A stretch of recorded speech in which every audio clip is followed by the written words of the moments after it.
আজ ২১শে ফেব্রুয়ারি চ্যাম্পিয়ন ট্রফির তৃতীয় ম্যাচ ও নিজেদের প্রথম ম্যাচে আফগানিস্তান বনাম সাউথ আফ্রিকা মুখোমুখি হবে। তবে দর্শক, প্রতি ম্যাচের মতো আফগানিস্তান বনাম সাউথ আফ্রিকার এই ম্যাচকে নিয়েও ভবিষ্যৎবাণী করেছে জ্যোতিষ সিটিয়া।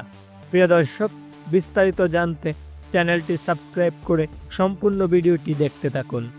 আফগানিস্তান ও সাউথ আফ্রিকার ম্যাচটি শুক্রবার বিকেল ৩টায় অনুষ্ঠিত হবে। এই ম্যাচকে ঘিরে ইতিমধ্যেই অনুশীলন সেরে ফেলেছে দুদল। এর আগে এই দুদল ওয়ানডে ক্রিকেটে মাত্র ৫ ম্যাচে দেখা হয়েছে।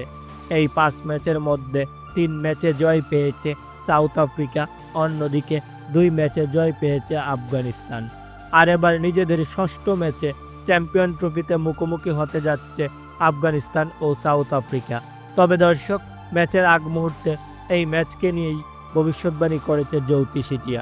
জ্যোতিষ সিটিয়ার ভবিষ্যৎবাণীতে সাউথ আফ্রিকাকেই সমর্থন করছেন জ্যোতিষ সিটিয়া, অর্থাৎ এই ম্যাচে সাউথ আফ্রিকা জিততে চলেছে।